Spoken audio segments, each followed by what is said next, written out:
внутренних дел 3 стран.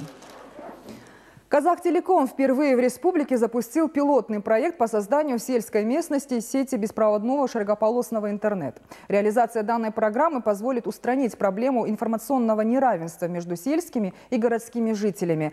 И вот накануне с проектом ознакомился глава государства во время своей рабочей поездки в Кустанайскую область. Подробности у Натальи Строковой.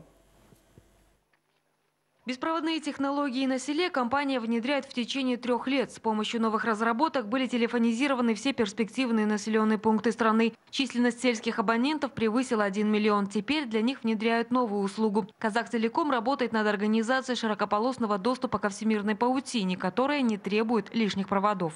Основная часть потребителей городского населения она уже получает наши услуги нашей компании, такие как Мегалайн, да, там ID.net. Теперь мы сейчас планируем такие же уровень услуг, такого же качества, такого же сервиса предоставлять на селе.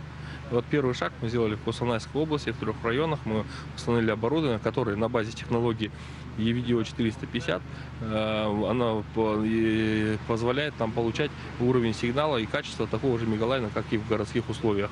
Достижения компании показывают президенту страны во время его рабочей поездки по региону. Интернетом и телефоном сотрудники Казахтелекома пользуются прямо посреди пшеничного поля. Такую возможность планируют предоставить всем сельчанам в ближайшие 3 года.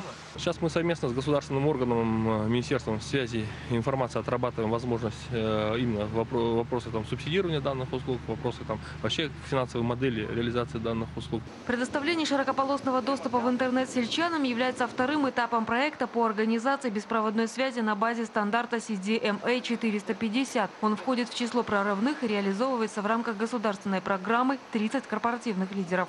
Наталья Строкова, Эрмек Мухамедьяров, Национальный сигнал Казахстан, Кустанайская область.